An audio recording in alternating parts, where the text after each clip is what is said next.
નમસ્કાર મિત્રો, નવા વિડીયોની અંદર તમારું હાર્દિક સ્વાગત છે।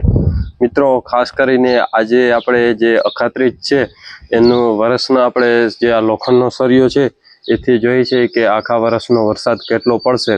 તો ખાસ કરીને તમે આખો વિડીયો જોવો કે તમને ખબર પડે કે આપણે આ અંદાજ છે કે જેવી રીતે આપણે હોળી હોય તો હોળીના ઝાડનો પવન જે હોય કે કઈ બાજુ ઝાડ જાય છે ધુવાળો હોળીનો એ ઉપરથી અંદાજ લગાવતા હોય છે। પછી દનિયા ઉપર હોય, કાતરા ઉપર હોય છે, પછી ઘણી જગ્યાએ આઠમના વાદળા જ હોય છે।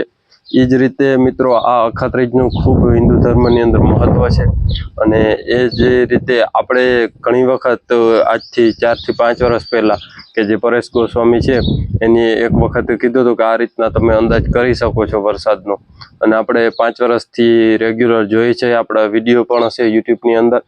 એટલે આ વર્ષે પણ અખાત્રીજ છે કે તારીખ 30/4/2025 અને આ દિવસે આપણે ખાસ કરી અને આજે જોવાનું છે કે બરોબર બપોરના 12 વાગે જ્યારે દિવસના ત્યારે આ જે સળિયો છે એ સમજો 2 ફૂટ આ રીતના આપણે જમીનની અંદર ખોયડા પછી 2 ફૂટ જમીનથી ઉપર રહેવો જોઈએ। આ 2.5 ફૂટનો સળિયો છે એટલે આપણે 2 ફૂટ બહાર રાખશું, બાકીનો બધો જમીનની અંદર રાખી દેશું।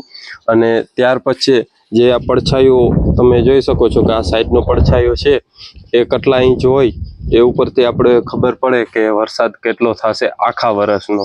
આમાં કોઈ મહિનો કે કોઈ કયા મહિનામાં વધારે પડે કે એ આપણે અંદાજ નથી, પણ આખા વર્ષનો આટલો વરસાદ પડશે એ આપણે આમાં અંદાજ કાઢી શકીએ। અને ઘણા બધા જે આપણા હિન્દુ ધર્મની અંદર આ રીતના જ કાતરા જોતા હોય, દનિયા જોતા હોય, આગળ કીધું એમનો જ્યારે ટેકનોલોજી નહોતી અને જ્યારે આ વેધરનો કોઈ એટલી સંશોધન નહોતું થયું ત્યારે આપણે એના ઉપર જ ચાલતા હતા અને એ સાચું જ પડતું હતું। અને મારા અનુભવ પ્રમાણે 5 વર્ષથી આ જોઈએ છે તો ગયા વખતે જે જોયું અને જે રિઝલ્ટ હતું એ જ પ્રમાણે આ વખતે પણ વરસાદ પડ્યો હતો। એટલે આ વખતે આપણે આ પ્રમાણે જોશું એટલે આવતી સાલમાં એ જ પ્રમાણે વરસાદ પડશે। કેમ કે ઘણા બધા કોઈ પણ મિત્રો હોય તો એ પણ નોટિસ કરી લેજો। એટલે ખાસ કરી અને અત્યારે હજી 12માં 5-10 મિનિટની વાર છે તો આપણે સૌથી પહેલાં જે જમીન છે એ લેવલ કરવાની અને એની અંદર આપણે આ લોખંડનો સળિયો છે એ ખોડી દેશું કે જેથી કરી અને આપણે 2 ફૂટ બહાર રાખવાનો જમીનની, બાકીનો બધો જમીનની અંદર રાખી દેવાનો। તો આપણે 2 ફૂટ પહેલાં માપી લઈએ।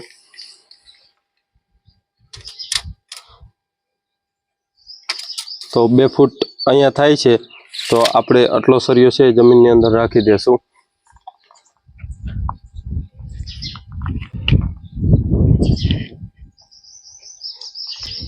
ફરી માપી લઈએ કે જેથી કરી વધારે સળિયો ના જાય।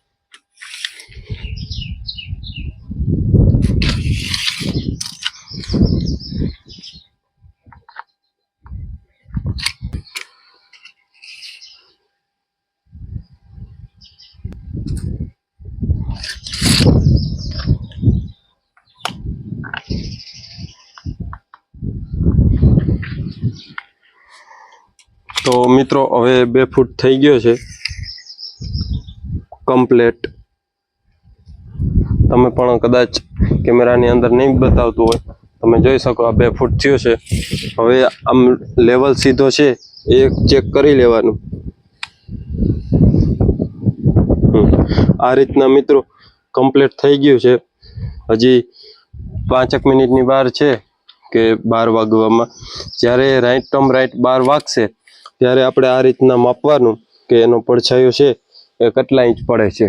તો વિડીયોમાં બન્યા રહેજો એટલે આપણે આગળ રિઝલ્ટ બતાવીએ। તો મિત્રો અત્યારે એક્ઝેક્ટ 12 વાગી ગયા છે તો હવે આપણે આનું રિઝલ્ટ જોઈએ। તો તમે જોઈ શકો છો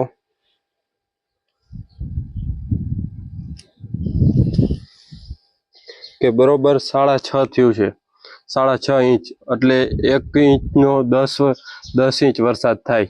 એટલે સમજો 5 ઇંચનું 50 ઇંચ, 6 ઇંચનું 60, 60 ને 5 65 થી 66 ઇંચ વરસાદ આ વર્ષે પડશે એવું આપણે આ અખાત્રીજના સળિયાથી અનુમાન મળ્યું છે। એટલે ખાસ કરીને કહેવાનું કે આ અખાત્રીજના જે આપણે આ રીતના જે ચેક કરીએ છીએ તો આમાં આ પ્રમાણે વરસાદ થાય છે। અને આ વખતે પણ જોજો કે જે 65 ઇંચ વરસાદ છે એ થશે। એટલે ખાસ કરીને ખાસ એના માટેનો જ વિડીયો હતો મિત્રો. ખેતીમાં કોઈ પણ તમારો પ્રશ્ન હોય મૂંઝવતો તો આપણી યુટ્યુબ ચેનલને સબસ્ક્રાઈબ કરી લેજો. અને ખાસ કરીને આપણું એક વોટ્સએપની અંદર ગ્રુપ છે કે ગ્રુપની ડિસ્ક્રિપ્શનમાં, ત્યાંથી ગ્રુપમાં જોડાઈ જાઓ અને કોઈ પણ તમારો પ્રશ્ન હોય તો ત્યાં પૂછી શકો છો. એટલે ખાસ એના માટેનો જ વિડીયો હતો. આ વિડીયો તમને ગમ્યો હોય તો વિડીયોને લાઇક કરજો, ચેનલમાં ન હોય તો ચેનલ સબસ્ક્રાઈબ કરજો. ધન્યવાદ. જય ગૌ માતા.